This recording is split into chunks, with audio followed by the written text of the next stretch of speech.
Analicemos el arte de Fire Punch. Te invito a repasar algunos puntos del manga de Fujimoto para entender qué hace el mangaka y cómo logra lo que hace. ¿Qué onda, gente? Yo soy Max, dibujante profesional especializado en manga. Y el objetivo de esta serie de videos es entender conceptos y técnicas que envuelven al manga, para poder estudiar y aprender de manera consciente del arte de los mangakas profesionales. Sin perder más el tiempo, comencemos.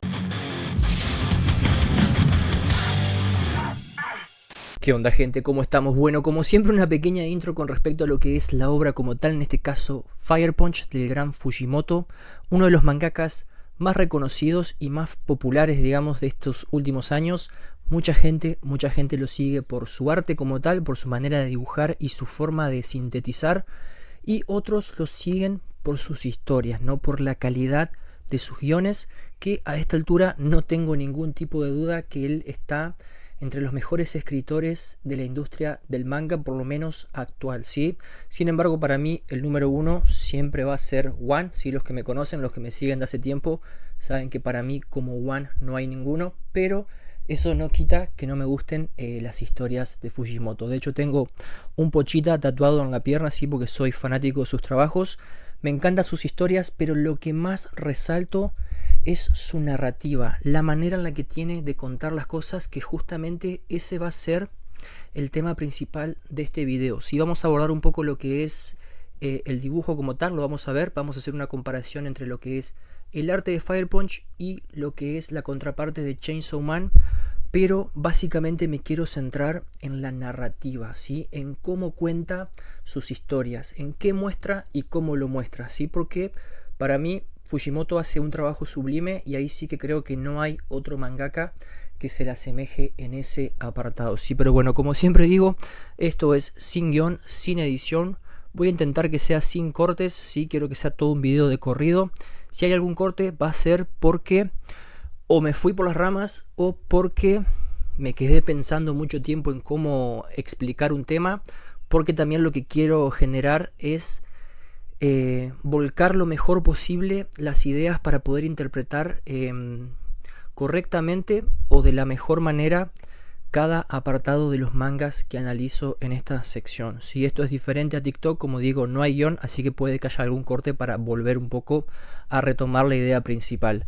Pero bueno, como siempre los invito a que participen, a que me aporten con información que puede que yo no tenga, y son bienvenidos a comentar. Pero bueno, vamos a empezar como siempre por los trazos. Quiero que veamos la diferencia que hay en cuanto al dibujo de Fire Punch con lo que es el arte de Chainsaw Man, porque en este caso tenemos un dibujo mucho más cuidado, más pulido. Si bien el diseño de personajes es bastante similar, sí, lo que son los rostros se van a pegar bastante a lo que es Chainsaw Man y también a lo que es Look Back o Goodbye Eri.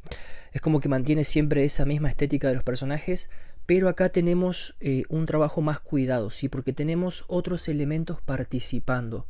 Va a trabajar con lo que son sombreados de negros, va a tramar muchísimo y también va a usar muchas tramas de grises predeterminadas para sombrear, ¿sí? Con lo cual yo creo que Fujimoto estaba como obligado a utilizar todos estos recursos justamente por su protagonista Agni, porque el tipo tiene llamas.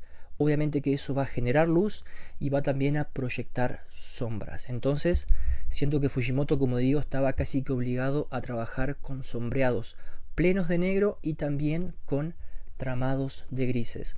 De hecho, quiero detener un poquito en lo que es las tramas de grises para sombrear, porque como he dicho en videos anteriores, este recurso demanda mucho tiempo. Entonces no muchos mangakas lo aplican, y los que lo aplican lo hacen en ciertas ocasiones para ciertos momentos importantes, ¿sí? Sin embargo, acá Fujimoto lo va a usar casi siempre porque Fire Punch es una obra cortita, ¿sí? No llega, creo que ni a 100 capítulos, si no me equivoco tiene 86. Entonces se va a tomar el trabajo de aplicar este sombreado con tramas de grises que le queda aparte muy pero muy bien. Otro tema a resaltar y que viene siendo bastante diferente a lo que es Chainsaw Man es la anatomía de los personajes. Perdón. Acá tenemos lo que es un trabajo mucho más cuidado también en cuanto a lo que es figura humana. Sí, vamos a ver que la musculatura es bastante fiel a lo que es un cuerpo en la vida real. no se va a saltar ningún músculo ni tampoco va a buscar sintetizar, como sí lo hace por ejemplo en Chainsaw Man, donde vemos un nivel de síntesis mucho más alto. El tipo va a economizar líneas, va a trabajar con trazos bastante secos y rectos, justamente para generar este nivel de síntesis, que como siempre digo, cada vez que veamos un dibujante que sintetice cuerpos, que los estilice o que los haga más cartoon, no significa que no sepa dibujar cuerpos anatómicamente correctos. Al contrario, tiene un dominio totalmente alto en cuanto a lo que es figura humana, conoce las reglas y se puede dar el lujo de romper dichas reglas para sintetizar, quitar elementos y que los cuerpos aún así se vean estructurados y funcionales. Pero bueno, habiendo dicho todo eso, ahora sí pasemos a lo que vinimos, que es básicamente la narrativa, como les decía, porque acá vamos a ver lo que es el paneling, la distribución de los paneles en las páginas, la composición y diseño de páginas, pero sobre todo quiero que nos focalicemos en lo que hay dentro de cada viñeta, en qué es lo que muestra Fujimoto en cada viñeta, qué muestra y cómo lo muestra, porque, y acá es donde creo que el tipo brilla y se despega casi de todos los otros mangakas, y es que Fujimoto es totalmente consciente de que cada elemento del manga, así como lo son viñetas, como lo son textos, como lo son fondos, como lo es también diseño de páginas, pero por sobre todo los planos, ¿sí? Los planos que utiliza para mostrar escenarios y personajes, no solo que son elementos visuales, sino que también son elementos que comunican, ¿sí? Entonces va a utilizar cada uno de estos apartados, cada uno de estos recursos para reforzar el mensaje y el tono de la situación, ¿sí? El mensaje que quiere comunicar a través de su obra. ¿Por qué? Porque en este caso Fire Punch yo entiendo que está en una línea delgada entre lo que es shonen y seinen. Por lo que entiendo, está catalogado como un shonen, pero si vamos al caso, toca temas muy delicados, toca temas existenciales, de nihilismo, de falta de propósito, de depresión, sobre todo con lo que es Agni y su inmortalidad. ¿Sí? El tipo es como que vive con ese vacío y esa falta de propósito, además de su venganza, ¿no? Pero bueno, y todo esto me lo va a comunicar con cada uno de estos apartados, que como digo, los va a utilizar para reforzar el mensaje.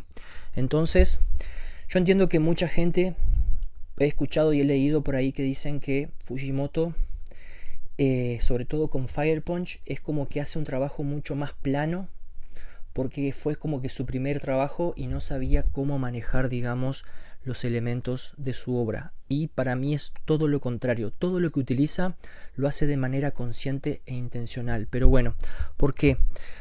Porque mucha gente dice que las páginas de Fire Punch se ven como planas, sosas y aburridas, pero ese es el punto, porque todo esto viene como a enfatizar y a reforzar la monotonía y lo que es esta falta de propósito por parte de los personajes.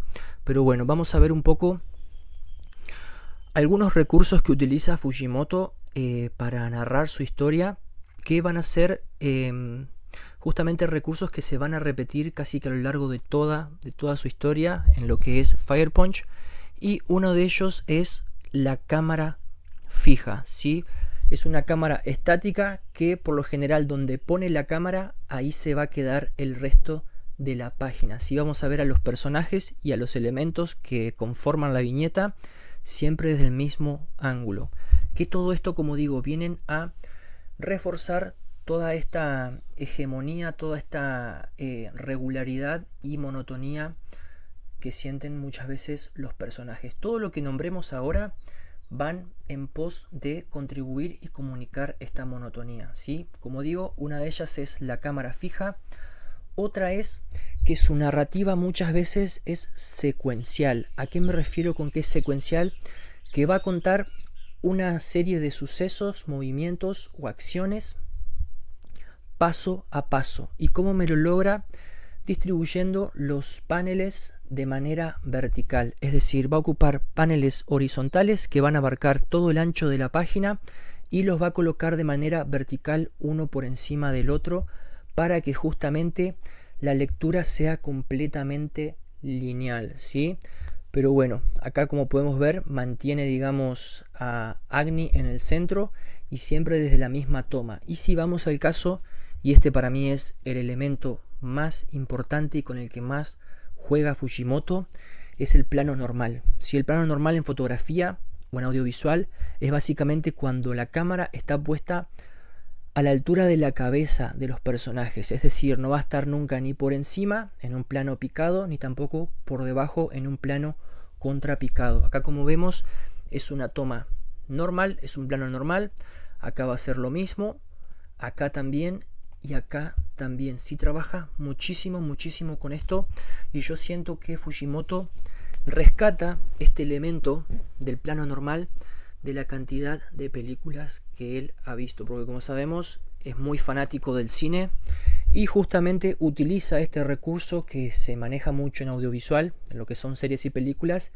y lo viene a aplicar a sus obras y justamente creo que es el elemento más fuerte que tiene Fujimoto para comunicar, ¿sí?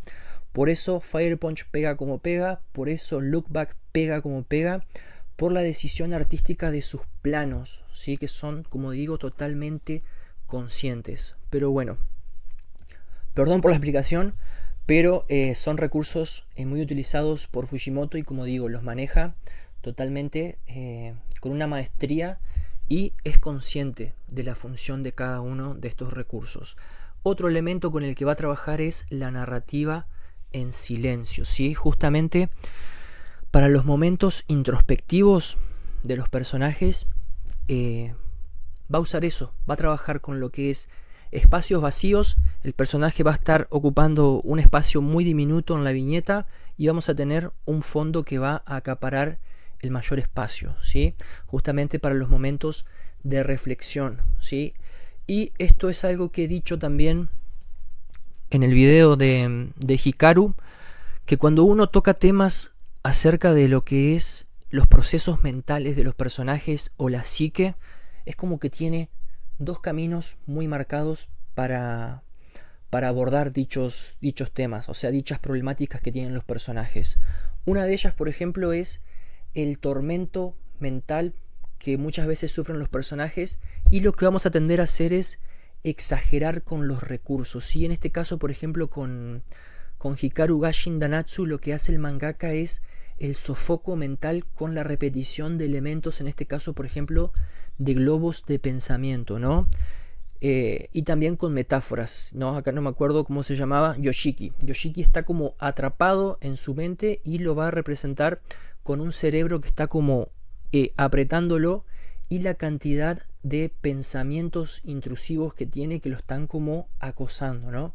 Entonces, como digo, tenemos ese camino de exagerar los recursos y la otra es todo lo contrario, que es justamente lo que viene a ser Fujimoto, trabajar con páginas monótonas, haciendo que el vacío sea protagonista, y el hecho de que utilice esta repetición, esta narrativa secuencial que les comento, tampoco es casualidad, ¿sí? Porque tranquilamente puede poner un solo panel de Agni mirando para abajo y después seguir con otra cosa. Sin embargo, el tipo lo que quiere es mostrar con la repetición que justamente el personaje está bastante tiempo, digamos, procesando las cosas, reflexionando y haciendo introspección, ¿no? Pero bueno, y en este caso me va a trabajar con lo que son planos normales, y acá, en vez de trabajar con este sofoco mental, lo que va a hacer es utilizar el vacío, ¿sí? Vamos a tener fondos que, como digo, van a ganar mucho espacio en la composición, justamente para reflejar el vacío que siente Agni y toda ese nihilismo y falta de propósito en la vida, ¿no? Entonces, bueno, perdón por la comparación, pero es que este video está hecho justamente para eso, para nombrar todos estos elementos narrativos con los que me trabaja Fujimoto, ¿sí? Pero bueno, sigamos avanzando un poquito más, porque también va a trabajar de manera muy compositiva en las páginas, ¿sí? Si vemos acá, por ejemplo, tenemos vacío, pero también tenemos una cierta curva totalmente delimitada por los elementos que están componiendo la página, la composición de página, ¿no? Pero bueno, sigamos avanzando un poquito más. Todo esto que estuvimos viendo se va a repetir bastante, ya no lo quiero nombrar más, pero bueno, que son básicamente la narrativa secuencial, ¿sí? También lo que son los planos normales y los vacíos. Eso no lo quiero repetir más, pero es lo que vamos a ver justamente en todas las páginas que siguen. Pero, como digo, lo que quiero también resaltar es cómo me trabaja con los elementos compositivos dentro de la página. ¿Por qué? Porque me suele también agrupar a los personajes en sectores bastante reducidos, ¿sí? Tenemos por ejemplo lo que es Agni arriba y después vamos a ver 3 planos que se repiten de Togata, ¿sí? En primer plano, pero si nos fijamos está totalmente agrupada a la izquierda, ¿sí? Entonces juega muy bien con esta composición, ¿no? Y es algo que va a utilizar muchísimo. Acá lo mismo, tenemos 3 planos normales, si bien se va acercando 3 veces, tenemos como 3 acercamientos de la cara de Agni, son planos normales y vamos a ver a los personajes ubicados uno de cada lado de la página, ¿no? También va a jugar mucho con lo que es elementos simétricos. Esto lo puse porque no solamente vamos a ver esto, sino que también tenemos ciertos momentos de acción y de gore donde las páginas son un poquito más arriesgadas y vamos a ver un diseño de páginas un poco más creativo, pero nunca muy espectacular. Nunca vamos a tener algún panel o algún diseño de página que nos impacte fuerte visualmente, ¿no? Pero bueno, avanzamos un poquito más porque quiero también tocar el tema de la simetría. Me trabaja muy bien con lo que son elementos simétricos dentro de la composición y en este caso, por ejemplo, tenemos 4 paneles totalmente iguales de Togata, donde la tenemos de perfil en un plano normal, pero están separados, tenemos 2 y 2, y están separados por un plano de Agni, de lo que es su rostro, ¿no? Un primerísimo primer plano. Y lo que quiero que veamos es cómo me mantiene siempre a Togata a la derecha de la composición y a la izquierda tenemos los diálogos. Entonces si nos fijamos, es como que mantiene casi que con una regla totalmente diagramada a los elementos dentro de la composición, justamente para reflejar esta hegemonía en lo que es la composición de páginas, ¿sí? Acá por ejemplo lo mismo, vamos a ver que trabaja con este paralelismo de los personajes, porque tenemos lo que es escenario, después tenemos un primer plano de ambos de costado, escenario de vuelta y después un primerísimo primer plano. Tenemos un acercamiento a los ojos de los personajes, ¿sí? Pero son elementos totalmente paralelos y simétricos. Y también acá por ejemplo va a ser lo mismo, pero con 3 personajes. Tenemos lo que es Luna, Togata y Agni, y si nos fijamos es como que nos mantiene a Togata de un lado, a Agni del otro, y trabaja con los mismos planos, ¿sí? Siempre juega con este paralelismo. Si nos fijamos acá es una composición totalmente simétrica, ¿no? Y acá es como que es lo mismo pero me intercala, ¿no? Porque tenemos 2 y 2, 1 y 1, va como jugando, va como intercalando, ¿no? Y lo mismo, me agrupa a Togata de un solo lado de lo que es la composición de página y a Agni del otro. Pero bueno, gente, creo que eso es todo. Este video creo que fue bastante cortito, pero veamos lo que puse acá. Utiliza los paneles y los planos sobre todo como propósito narrativo. Si tienen, obviamente que los paneles también comunican, los planos también comunican. Cada elemento que tiene el manga se puede utilizar justamente para reforzar tonalidades y sí, tonos, digamos, de lo que es el mensaje que queremos comunicar. Y justamente creo que ahí es donde Fujimoto brilla, ¿sí? Porque si vamos al caso, no tiene elementos muy arriesgados, como digo, no trabaja mucho con planos picados o contrapicados, pero esta decisión de trabajar con paneles y planos regulares es justamente con ese propósito, el propósito de reforzar el mensaje que quiere comunicar, ¿no? Pero bueno, gente, básicamente eso sería todo por este video. puede que haya sido cortito, creo que hicimos unos 15, 20 minutos quizás, pero no quería dejar de mencionar estos recursos porque me parece que son muy interesantes para aplicarlos en nuestras historias, así que seamos conscientes de cuáles son la infinidad de usos que tienen y que podamos sacarle provecho para justamente comunicar de manera más efectiva el mensaje de nuestras historias. Pero bueno, eso sería todo. Gracias por el aguante y nos vemos la próxima. Adiós.